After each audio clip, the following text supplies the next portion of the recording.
Okay, let's fix some things before we go live. And right now we are actually live. So let me try and do this. Because this is my first live video. Never done a live video before, and I'm trying out some new stuff. As you know, guys, I already have a YouTube channel. I have videos already, and you know, I just hope that we can actually be proactive and actually get some beneficial content, beneficial beneficial stuff from this video for today. So today I just decided that I want to do a live video for you guys, ladies and gentlemen, and I'm going to talk about an important topic that I don't think that people talk about enough. And I'm going to talk about the importance of premarital counseling before engagement. And take note, I didn't say that before. Let me just do this quickly for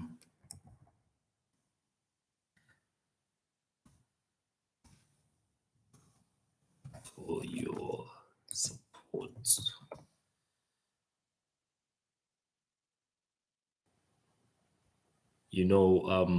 We don't talk about the importance of premarital counseling enough.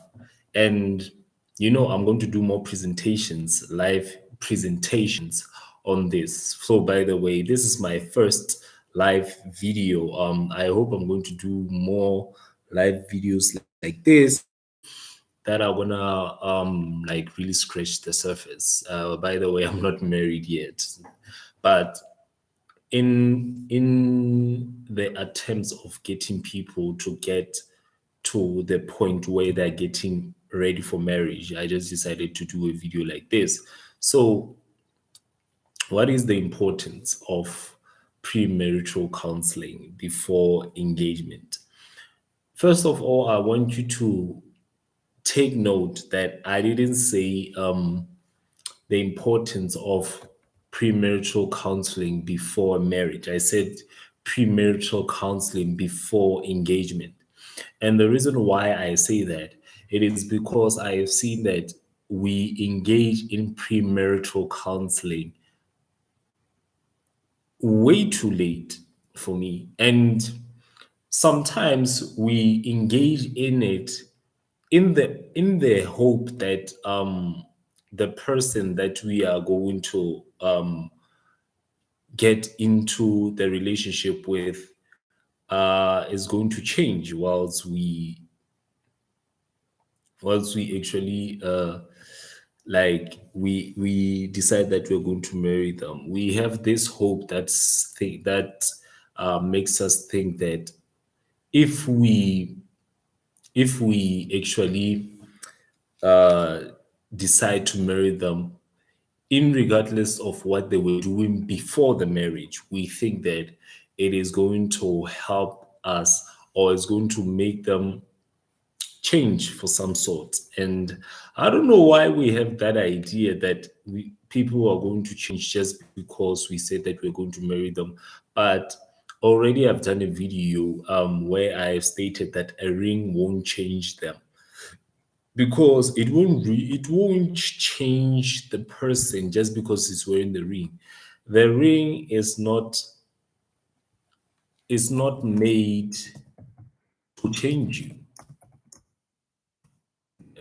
So counseling. I'm sharing this on Facebook. Don't be surprised.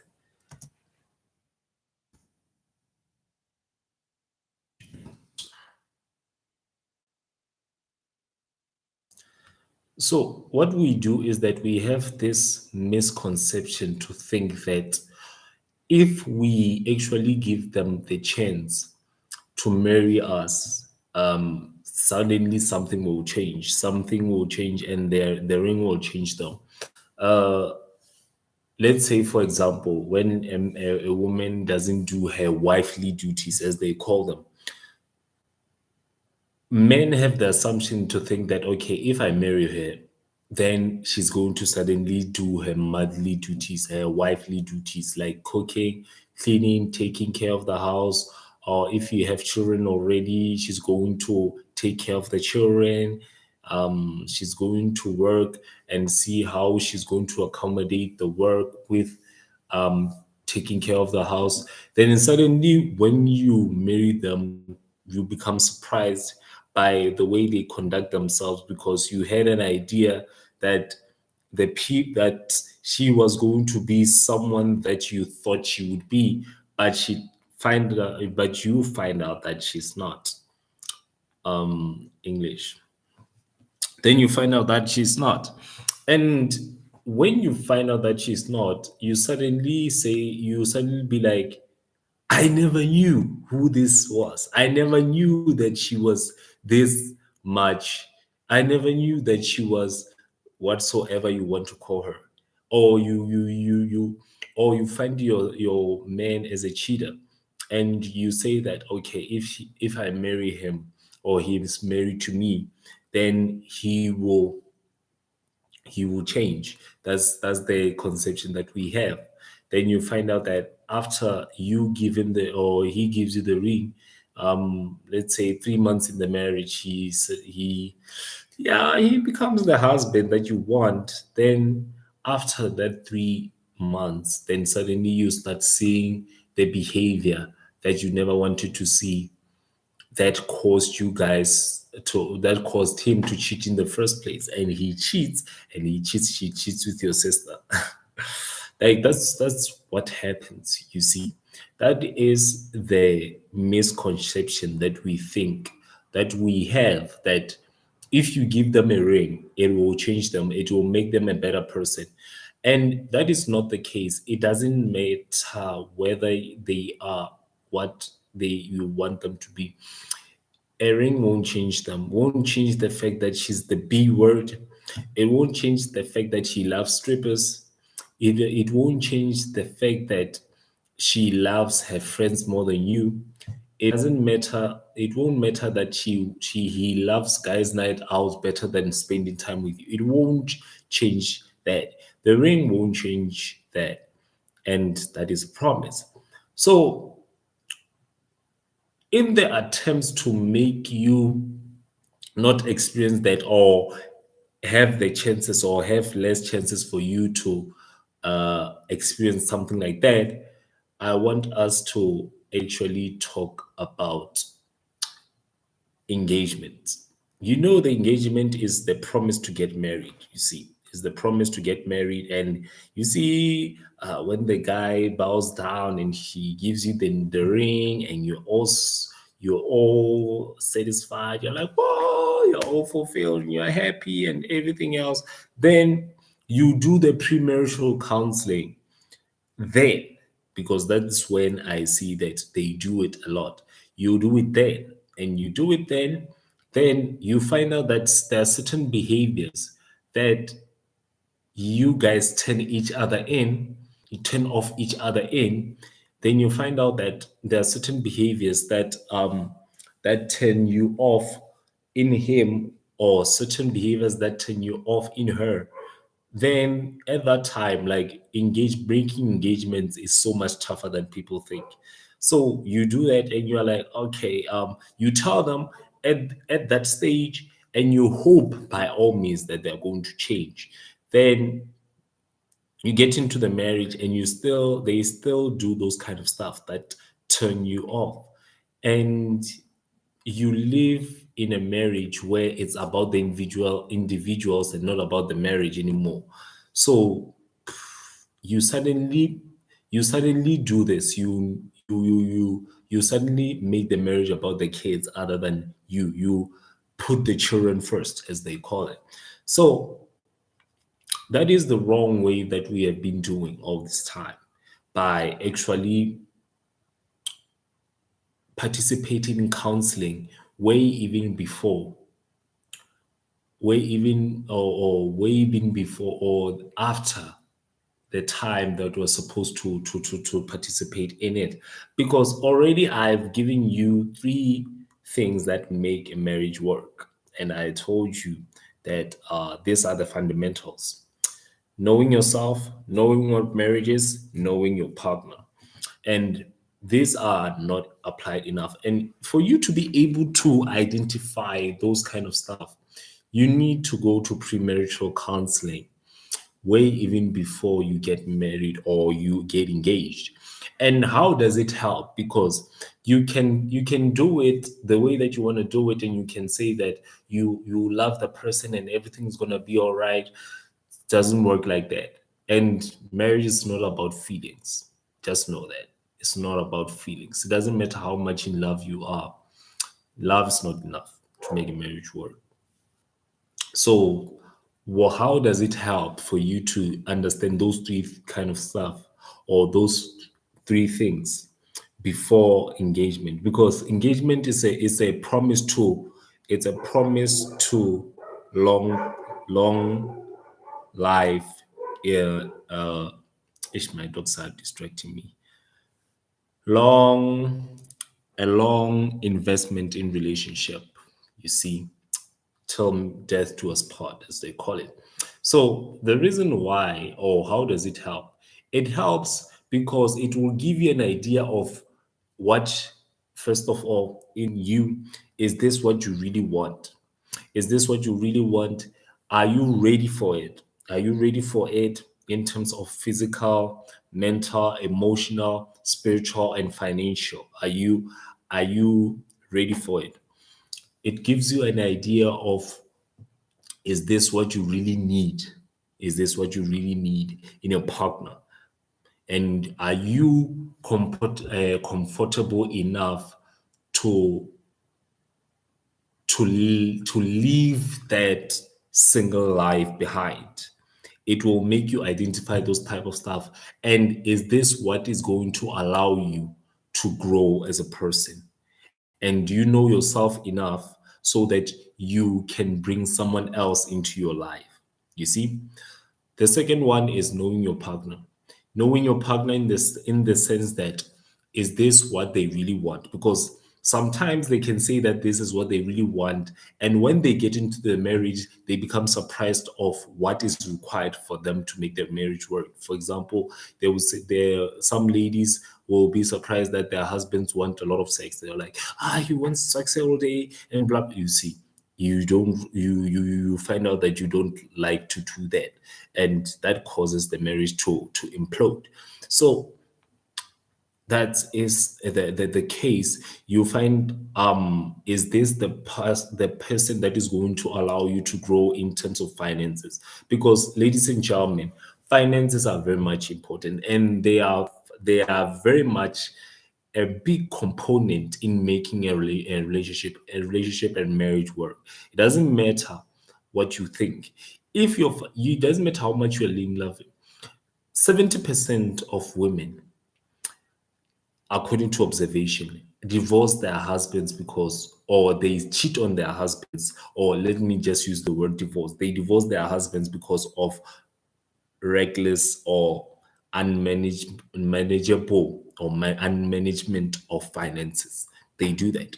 So you know if they know how to spend money, they know how to grow money, and they will be able to help you to get more money. You see, you identify their love language, you identify what they really want. You know, the need of a woman and the need of a man are totally different. Gentlemen, let me just give you two needs of a woman and two needs of a man, so that I accommodate both.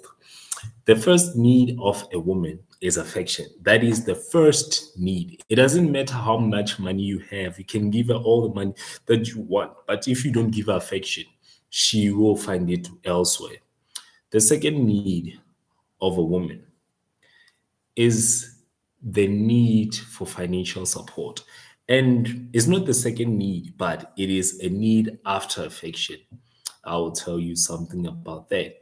The need for financial support. And when I say financial support, don't put it before affection, because men tend to think that they need to have money so that they can be able to get women to want them or to sleep with them or to have relationships with them. And that's the misconception. They need affection first. And when I say finances, I don't mean that always give her money as she requests it, because the more you give a woman what she wants, the more she disrespects you, the more she sees you less than what of men you are. Other than that, make her work for it, make her work for your attention. You understand? She needs attention as well. The first need of a man that we need respect, ladies. We need respect. There's no other way. Men don't need love. We interpret love as respect, or we interpret respect as love. That's what I want to say. If you respect him, he will automatically assume that you love him, because respect is when you show him that, okay, he is your man and you're not going to fight his position for it.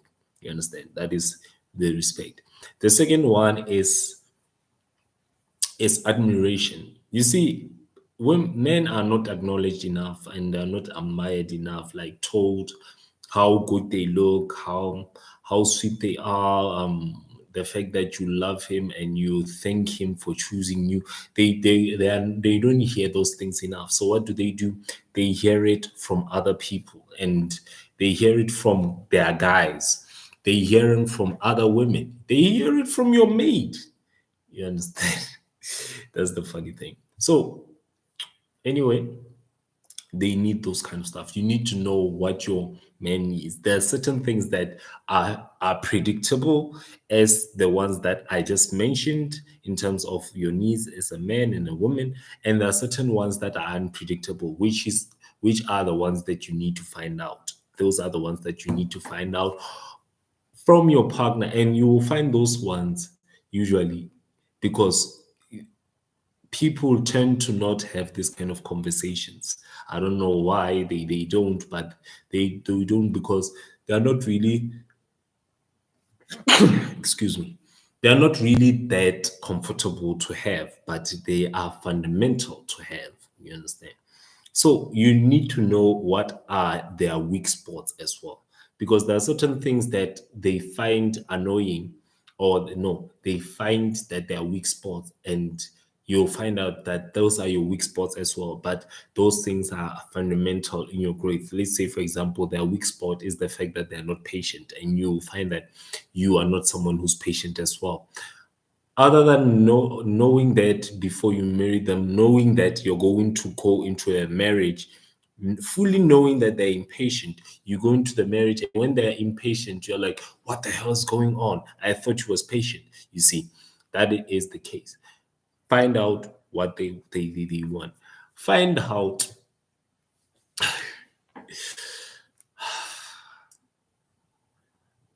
find out what they do when they're angry.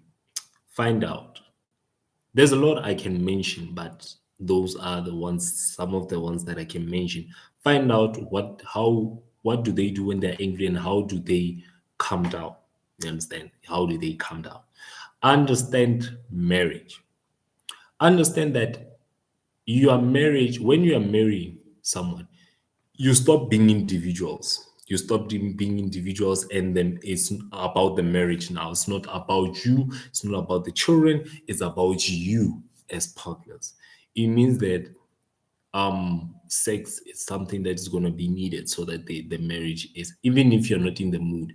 And ladies, stop making sex like a transaction. Stop making it like he needs to do something, like do a favor so that you can give it to him, because you're benefiting from sex as well. Don't make him work for it like a little dog. You understand? Because you want it as well. You want affection, and for you to get affection is for him to get sex. You understand? So you need to know that those are the kind of things that make a marriage work. You doing things together makes the marriage work. You understand? You making the marriage the one, because they say that two people become one. That is the marriage. You know that those those days of you being an individual are over, because now you need to stay faithful and being accountable to your spouse. That is the case. The marriage needs to have roles. You see, this no gender roles is total BS. Everyone needs to know what their job is. I'm not saying that you can't be flexible in some instances, but there are ones that are predictable. There are ones that are unpredictable. This thing of saying that there's no head of the house is total nonsense. The head of the house is the man, and the woman is the helper of the head of the house. You understand? But in order for you to be able to be the head of the house, you need to act like the head of the house. You understand? And you as a woman, if you want to be considered to be the queen of the house, you need to act like one. Don't stop thinking that you're a king. You will self-destruct, because that is not what you are made to be. So those are the fundamentals that you're going to get, or you have to get. And these things, you can actually get them without even getting counseling, like getting a counselor to counsel you. What you can do is that you ask yourselves these questions, each other and yourselves. You understand?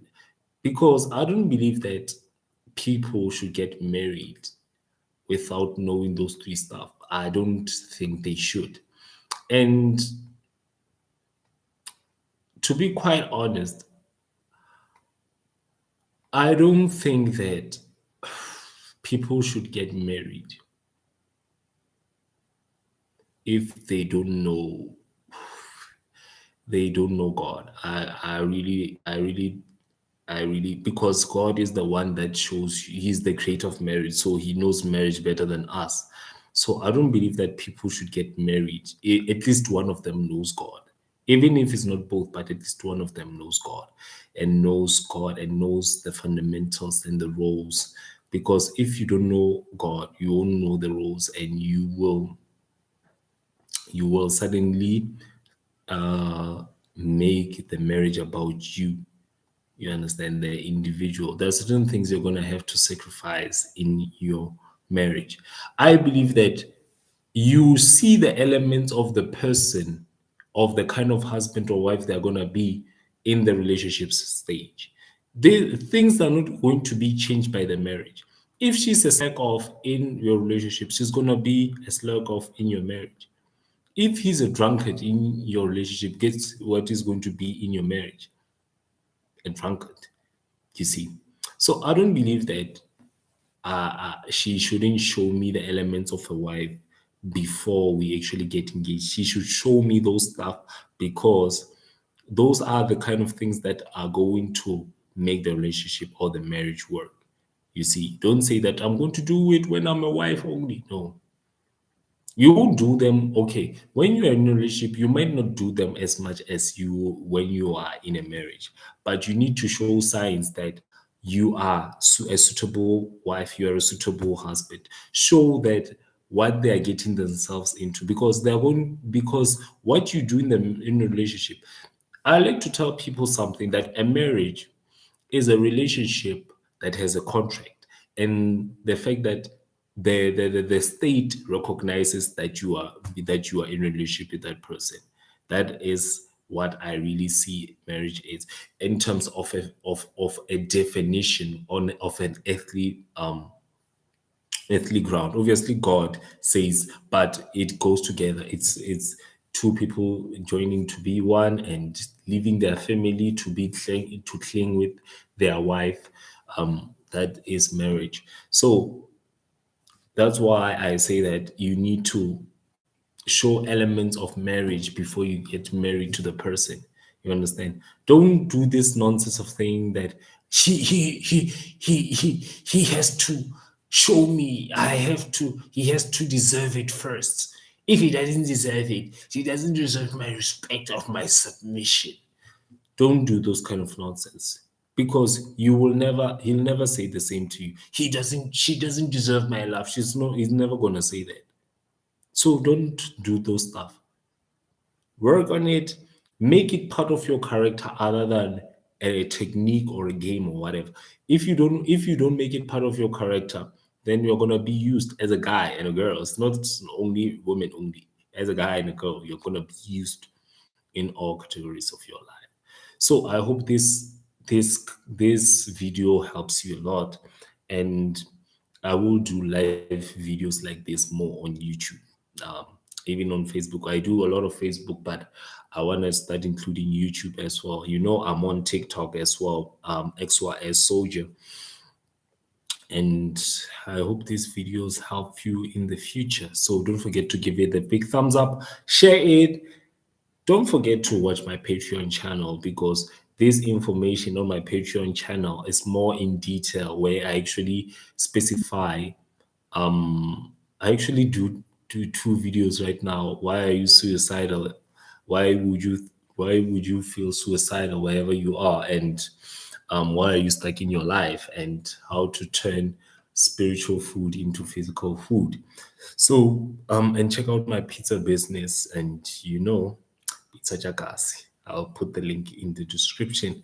Always remember /tech XYS, so just salute you out.